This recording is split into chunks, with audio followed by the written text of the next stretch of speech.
Hurricane Debby, packing winds of up to 80 miles per hour. The storm has now made landfall along Florida's Big Bend. And the Category 1 hurricane is expected to be a major rainmaker, moving slowly and bringing massive amounts of rainfall to northern Florida and across the southeastern U.S. The biggest concern right now, the threat of flooding in coastal communities. Morning Rush senior meteorologist Scott Withers is here back in Atlanta tracking Debby step by step. Scotty, welcome back. Good to be back. Bonjour, everybody. Happy to be here. Debby, all right, made landfall about an hour ago right there in Florida's Big Bend in that Catcher's Mitch area. Category 1, 80-mile-per-hour winds. Okay, now this storm is not about the winds, though. It is about the life-threatening storm surge that we saw and now the flash flooding that is underway. Take a look. The winds and the rain hammering Florida's Gulf Coast all night as Debby moved northward. The governors of Florida and Georgia, they both have state of emergencies there. Mandatory evacuation still in several counties there in Florida. The storm surge, that's the big thing there. Flash flooding started yesterday from Fort Myers north into the Tampa Bay area. Want to track this with you. Here it is right here, Debby. Already came ashore right there. That's called the Catcher's Mitt, the Big Bend of Florida. Watch it moving up here. By 2 o'clock tomorrow afternoon, it is over Savannah, still as a tropical storm, still about 50 miles per hour, a lot of rain, and then it gets messy, kind of stalls out right in this area. Look, the graphics are on top of each other because it doesn't go anywhere.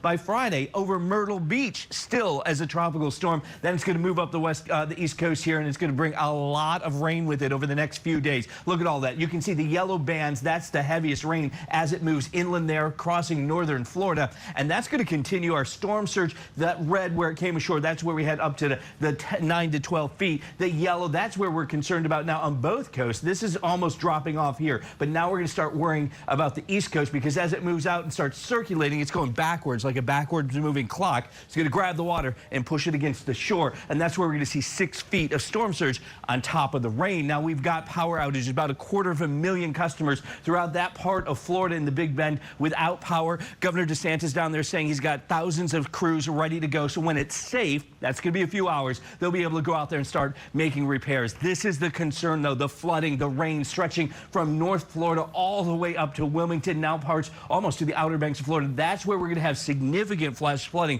from the heavy rains, especially right there, Savannah up into Charleston. And this is from today through Thursday. This is a multi-day event. You can see the rain here, the yellow rain. That's the heaviest. That's where we're going to have up to the 10 inches of rain, and that bands are going to keep moving. They're just training over and over and over each other. There's tomorrow, and then by Wednesday, you can see all of that really heavy rain stretching up and down the East Coast from the Florida-Georgia line all the way back up into the Outer Banks there. So that is going to be a heavy lot of rain and the severe flooding. That's where we got that extreme, and you don't see this often, extreme flooding threat for that entire region for several days. You need to be prepared.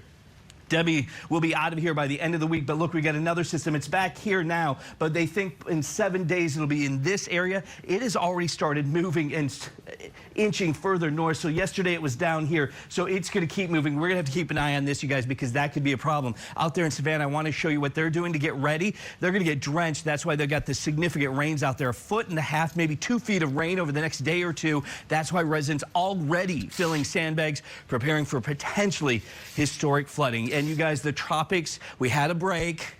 It's waking up.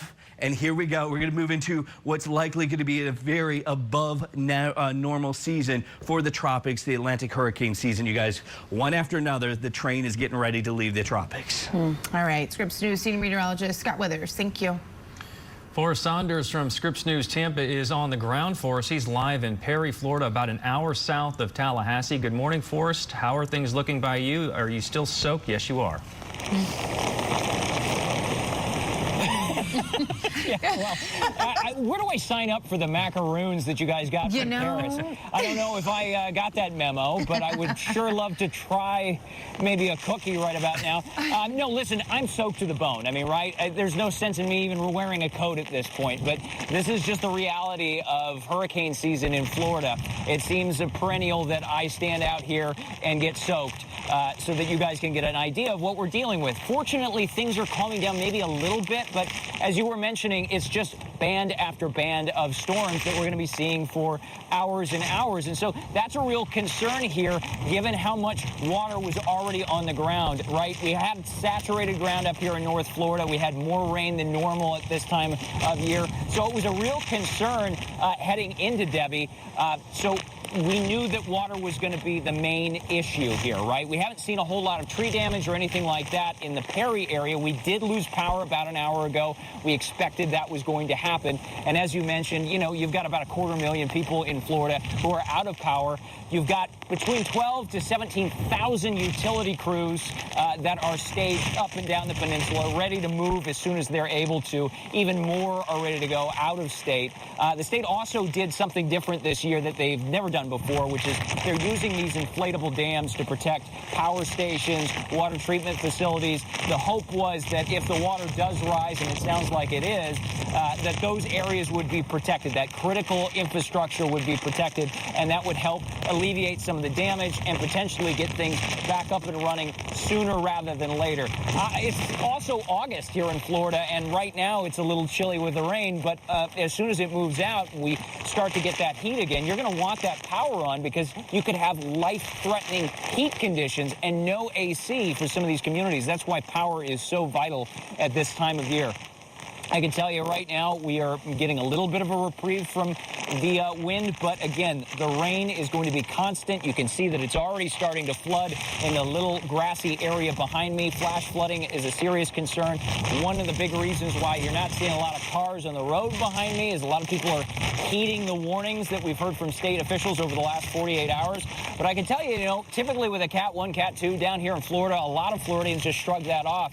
It doesn't seem to be the case this time. They are taking it very seriously, as they should, because the conditions still very dangerous out here, and it sounds like they're going to stay that way for at least a little while. Guys? Forrest, thank you for bringing up the air conditioning situation, too, because people don't realize that once this storm moves on, I mean, it goes back to Florida as usual with the heat there, and so that's really important. Thank you so much for the work you're doing today. We appreciate it.